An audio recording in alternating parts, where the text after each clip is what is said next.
Mayong adlaw katawhan sa Dios sa Archdiocese sa Osamis. Akong timbaya sa mga mag-uuma ug mga mananagat. Ako din timbaya sa mga devotos dinha sa mahal nga Birhen Maria ang Birhen sa Kuta kay karong adlaw ang pilgrim image sa Immaculate Heart of Mary anha man dinha sa Kuta Shrine dinhi sa Dakbayan sa Osamis. Busa usbon ko adlaw karong Miyerkules, September 10 o mao kini ang adlaw diin ang pilgrim image sa Birhen sa Immaculate Heart of Mary moadto usab sa Birhen sa Kuta. Ang pilgrim image sa Immaculate Heart of Mary gikan sa Pitsa 8 hangtod sa 9 ana kada sa cathedral og sa Pitsa 10 sa alas 9 dadon ang maong pilgrim image ngadto sa Kuta Shrine o sa Pitsa 11 ang sa mga alauna ang pilgrim image of the Immaculate Heart of Mary dadon ngadto sa Ozaraga Hospital mag-overnight dunay welcome rites dunay say catechesis unya nangandam na gyud karon si Reverendo Padre Emmanuel Pudyutan. Doon na po dito'y vigil. Sa September 12, gikan sa alas 9 sa buntag, gikan sa Ozaraga Hospital, dadun kini ngadto sa Carmelite Monastery. Gikan sa alauna, ini alas 10 hangtod sa alauna. Ini alauna sa Pitsa 12, September 12, dadon ang pilgrim image ngadto sa Faith Hospital. Ug sa alas 2 mag-overnight ang dunay mga liturgy dinha sa Faith Hospital nya mag-overnight ang pilgrim image dinha sa Faith Hospital sa Pitsa 12 unya sa alas 9 sa buntag ang pilgrim image dadon gikan sa Faith Hospital dadon ngadto sa San Isidro Parish, Calamba. Ang mudawat niini mo si Reverendo Padre Fernando Diding Aguilar Jr.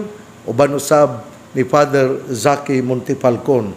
Sa Pitsa 14 sa alauna dadon ang pilgrim image ngadto sa Sapang Dalaga ug mag-overnight ug unya sa hangtod kini sa Pitsa 15 ug sa Pitsa 16 sa alas 9 sa buntag dadon kini ngadto sa Dapitan. So mao kini ang schedule sa pilgrim image sa Immaculate Heart of Mary. Pitsa 8 hangtod Pitsa 9 anha sa Metropolitan Cathedral. Sa Pitsa 10 anha na sa Kuta Shrine ug sa Pitsa 11 dadon kini sa Ozaraga Hospital dinha sa Bonifacio ug sa Pitsa 12 anak kini matulog sa Ozaraga ug ini Pitsa 12 inig alas 10 dadon kini sa Carmelite Monastery nya dadon usab sa Faith Hospital unya sa Pitsa 13 dadon kini ngadto sa San Isidro Calamba o sa Pitsa 14 dadon kini ngadto sa Sapang Dalaga o sa Pitsa 16 dadon na kini sa Dapitan. Mao kini ang atong schedule sa pilgrim image of the Immaculate Heart of Mary. Adlaw karong Miyerkules, Pitsa 10, piyesta karon sa Pisan sa Nicolas de Tolentino dinha sa Plaridel, Misamis Occidental.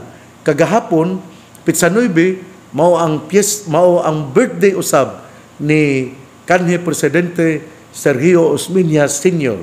O kagahapon usab mao ang karong adlaw mao pud ang birthday sa akong lola si Mama Porquelia Abatayo Humuad. Busa may she rest in peace ug ginaut unta nga dawaton siya sa ato nga Ginoo aron siya magpuyo uban kaniya dinha sa paraiso. Busa happy birthday Mama Porque o kining malipayong piyesta usab sa katawhan sa Plaridel, Misamis Occidental. Atong mayor, si Mayor Godwin Handomon, o sa mga vice mayor o sa mga konsehalis, o ngadto usab ni Reverendo Padre Gistoni Gonzaga.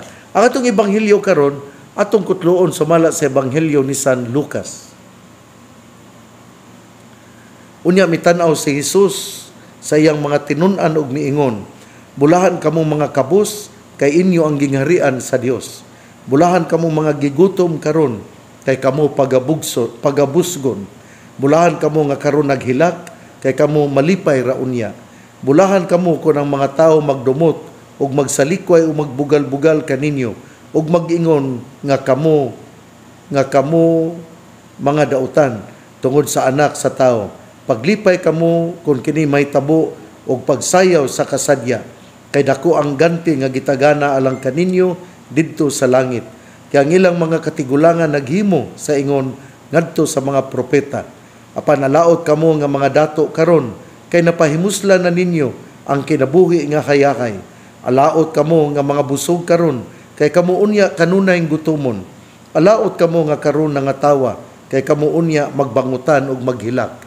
Alaot kamo kung magadayeg kaniyo ang tanang mga tao, kay mausab kini ang gibuhat sa ilang mga katigulangan ngadto sa mga mini nga mga propeta. Ebanghelyo sa tong Ginoo, daygon ikaw o Kristo. Mga igsoon, ang atong ebanghelyo karon gikutlo sa ebanghelyo sumala ni San Lucas. Ang atong ebanghelyo karon mao ang Beatitudes sumala ni San Lucas. Lain pud to ang Beatitudes nga gihisgutan ni San Mateo. Si San Mateo dunay 8 ka Beatitudes. Si San Lucas dunay lamay 4 ka Beatitudes. Pero gihisgutan gyapon niya ang bahin sa pagkakabos nga makaangkon sa gingharian sa Dios. Bahin sa iya pong gihisgutan ang bahin sa kagutom. O iya pong gihisgutan ang mga masulubon. Iya pong gihisgutan ang mga tao nga gikalagutan dinha sa ato nga katilingban. Mula sa tanan, pero lahi ning atong gikalagutan, kinibang naghimog dautan, kay ang ilang mga flood control, wala nila buhata. Dili po na maayo. Kay ang gahisgot mong diri, bulahan kamo ko ng mga tao, magdumot o magsalikway o magbugal-bugal kaninyo, o mag-ingon nga kamo mga dautan, tungod sa anak sa tao. Ang keyword ani, kay gibugal-bugalan, gidumtan o gipahilak tungod sa anak sa tao. Sa to pa di ay kini di ay mga naghimo day kini di mga kontraktor nga naghimo og substandard nga mga flood control, dili day ni ang ila ding gibugal-bugalan sila dili tungod sa anak sa tao, kundi gibugal-bugalan sila kay wala man nila buhata ang maayo nga makabenefit o kaayuhan sa mga katawhan. Muna nga dagang kayo na dagang gibahaan kay wala man tarunga ang mga gibuhat nga mga flood control. Nya ang katurbang kusog kay Miyaw-yaw, usa ka kongresista nga tuwa rayon sa Amerika, nya mao day gahimo pud og kining dautan nga naghimog dautan nga dunay mga substandard nga mga flood control. Unya kusog kay siyang muyaw-yaw bahin sa Vice Presidente, pero mas pa di ay ang dautan nga iyang nahimo. Muna nga kining di gyud maayo ang gihimo nining maong kongresista batok sa Vice Presidente. Unya atong klaruhon na nganuman nga ingon bulahan kamo nga kabos kay inyo ang gingharian sa Dios. Una sa tanan, giklaro gyud ni San Lucas dinhi nga kabos. Pero kang San Mateo, blessed are the poor in spirit, kabos sa espiritu. Nganuman gyud nga gihisgutan man gyud dinhi ni San Lucas nga bulahan ang mga kabos. Kanang mga kabos, dili tanang kabos pod kanang makasulod sa langit sa mga dili tanan nga mga dato nga maimpyerno. Ang punto din mao gyud nga sa atong pagkakabus kita miila nga ang dugukan, ang sukaranan sa ato nga bahandi gikan sa Ginoo. O tungod kay kita miila nga ang dugukan, sukaranan o ang sinugdanan sa bahandi mao man ang Ginoo, andam kita nga mopaambit niini. Ang pagkabalaan dili tungod kay you lack material things. Ang pagkabalaan mao tungod kay ikaw misalig sa divine providence. Nga ikaw usab dali ra kaayo nga dili ka nahigtan sa mga bahandi nining kalibutan. Kada bang maka-let go ka ba? Kada bang pwede ka dayon nga kanang dili ka kanang do na mo uban gon nga muhatag og kana bitawng tabang magsigig yaw-yaw. Ay na naghatag kung magsigig kag yaw-yaw. Napoy uban nga mupaambit magsigig pog yaw-yaw. Ay na nagpaambit kung magsigig kag yaw-yaw. Napoy uban nga mohimo og contribution sa simbahan, unya magsigig og balikas sa ibalikason ang pari, balikason ang simbahan. Ay na naghatag ana. Mao ni nga kung ikaw kabus unya imong gisaligan ang Ginoo, ikaw kabus ug ikaw miila nga ang unsay naan nimo makapaambit gyapon ikaw bisan sa imong pagkakabus tungod kay ikaw miila nga ang sinugdanan sa tanan mao ang Ginoo, dili ka halayo sa gingharian sa langit. Unya katupon ang giingon diri nga bulahan kamo mga gigutom karon kay kamo pagabusgon. Kun pagabusgon sa kinabuhi nga uban sa atong Ginoo, pagabusgon sa kinabuhi diin kita naka-apil sa himaya sa atong Ginoo dinha sa paraiso. Mao ni nga nahimo kitang balaan o ingon man usab bulahan kamo nga karon naghilak kay kamo malipay ra unya. Ang Ginoo dili man gusto nga magtan-aw nga kita maghilak. Ang Ginoo gusto gyud nga kita magmalipayon. Mao man bitaw nga importante gyud kaayo nga duna tay mga lakaw kay kining paglakaw nato kining usa man ni ka pamaagi aron kita ma-refresh. Unya kung natay kwarta mulakaw kita musuri-suroy ta kay iron inigabot nato sa lugar diin kita mo trabaho bag-o na usab nga kinabuhi.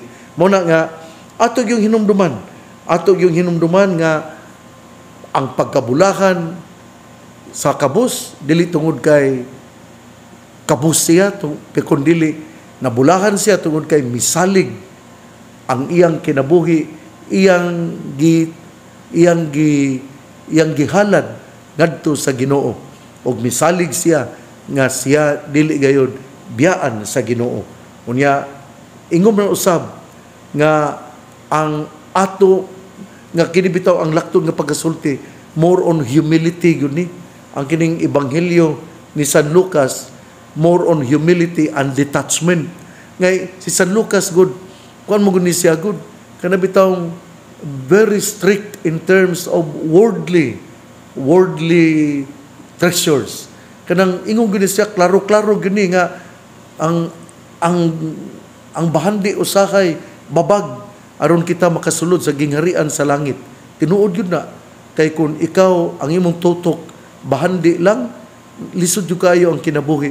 Pero gipanalanginan ka sa Ginoo na kay bahandi, pero kay balo kang mupaambit, kay balo kang mupahat niini ngadto sa mga nagkalisod-lisod, kay balo ka nga muhatag niini ngadto sa mga nagkalisod-lisod, ang Ginoo malipay. Unya mao pug kini ang tinuod nga kinaiya sa tao nga nimituo sa atong Ginoo. Kada bang kon ka ba kada bang bisan dato ka pero kibalo kang mopaambit. Inoon usahay kining kapuya na taba kay labi na nga kun ikaw nalay saligan pud sa tanan kapoy kayo nga ang tanan na lang pud nimo mga igsoon, mga pamilya, mga kuan, mga ikay saligan mura lang kag ATM ba nga mingon ka sila nga kanang mangayo ko kuyawa mura matag ATM ani mura magduno sila gibilin ani lupig ba may bangko na to ani na ang punto mao nga maningkamot ka gyud kada usa nato maningkamot mo trabaho gyud unya kontento ug unsay naa nimo dili ka kontento nya mosigag tipig og salapi unya mudaghan imo salapi nya dili ka gusto nga imo nang gastuhon mo na nga kanang ang dato makasulod sa gingharian sa langit kun siya adunay pagsabot o maluluyon nga kasing-kasing nga andam mo paambit sa mga nagkalisod-lisod. O ang atong ebanghelyo karon gahisgot bahin sa bulahan kamo kung ang mga tao magdumot og magsalikway ug magbugal-bugal kaninyo og magaingon nga kamo mga dautan. Pero kini tungod kay kamo mga sumusunod sa atong Ginoo, inyong gihimo unsay maayo tungod og alang sa Ginoo ug tungod ni ana kamo gibugal-bugalan. Kada bitawng kuan ka kanang magprosesyon ang Katoliko, ang mga laing tinuhuan magsige magkatawa, magsige bugal-bugal. Pero wala man na gidili sa karaang testamento si Hari David gali misayaw man atubangan sa tent, atubangan sa kining tulda di inanaa ang Ginoo. Misayaw siya. Ya wala man gidili di ay. Nya maupod kini bitaw ang atong Ginoo mihimo og mga milagro pinagi sa paghikap. Nya ang mga apostoles pod kining ang ilang anino makaayo sa mga tao nga mga masakiton. Sa to pa di ay kanabang kung ikaw bugal-bugalan tungod sa imong pagtuo, ayaw ka hadlok, ayaw ka guol. Remain strong, have courage to proclaim your faith, kay dili gyud ka na dautan. Tungod kay ikaw gibugal-bugalan tungod sa imong pagtuo ug pagigugma sa kang Hesus, ikaw mahaadto gayud sa gingharian sa langit sa sabakan ni Abraham diin atua didto ang kahingpitan sa imo nga gipanghandoy. Hinaut unta nga mao kini ang atong mainumduman. Ang Beatitudes ni San Mateo dunay kalambigitan gyapon sa Beatitudes ni San Lucas. Pero si San Lucas more on detaching oneself from worldly treasures in order to follow the Lord. Ug mao kini ang unod sa ebanghelyo karon nining ato nga pagbasa nining adlaw Miyerkules, September 10 atol sa piyesta dinha sa San Nicolas de Tolentino, Plaridel, Misamis Occidental. Hinaut unta nga ang katawhan sa Misamis sa Plaridel musimba gayud. Unya mangita gyud pamaagi nga makasimba, dili lang kay mangandam og kaon nya dili na nayon kasimba. Ang sentro gayud sa atong kasaulugan mao man gayud ang kasaulugan sa Eucharistia. Unya ikaduha lang ng epekto mao ang pagpangaon. Hinaut nga ato kining masabtan. Ang pangalia, ang bayong balita mong pulong ni Jesus ang ayang pamation, pamalandungan ug paningkamutan nga mapuy-an. Bulahan ang tawo nga namati sa pulong sa Ginoo sama sa kahoy nga gitanom daplin sa usa ka sapa kan sang dahon dili gayon malaya. Tempo sa timbungas siya mamunga, igsuon, ugma na usab.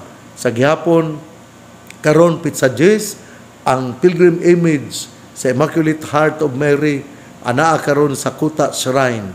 Atong adtuan, atong hatagan sa atong respeto, atong muaten kita sa misa, agi og pagpasalamat sa mga pangiliya nga gihimo sa mahal nga Birhen Maria, ang Immaculate Heart of Mary. Unya inigpit sa 11 ang ang Pilgrim Image dadon ngadto sa Ozaraga Hospital sa Bonifacio. Hinaut nga ato kini nga mahinumduman aron kita makabuhat unsay maayo alang sa atong debosyon sa mahal nga Birhen Maria. Ang pangaliya sa mahal nga Birhen Maria nga gisangpit sa mga misamisnon nga Birhen sa kuta, ang Ginoo magapanalangin kinatong tanan. Sa ngalan sa Amahan, sa Anak, ug sa Espiritu Santo. Amen. Padayon kita nga mag-ampo. Ang pag-ampo mooy kusog aron kita makapadayon sa tong paglawig padulong sa gingharian sa langit. Viva San Nicolas de Tolentino! Viva San Nicolas de Tolentino! Viva San Nicolas de Tolentino! Malipayong piyesta, katauhan sa Plaridel, Misamis Occidental. Congratulations, Father Gestone Gonzaga. Congratulations, Mayor Godwin Handomon, sa tanan nga mga elected officials, labi na gayud sa mga nagtrabaho sa mga programa dinha sa atong tagsa-tagsa ka parokya, sa mga programs sa youth dinha sa Family and Life, sa vocation, sa Bible Apostolate, so on and so forth. Mabuhay tayong lahat.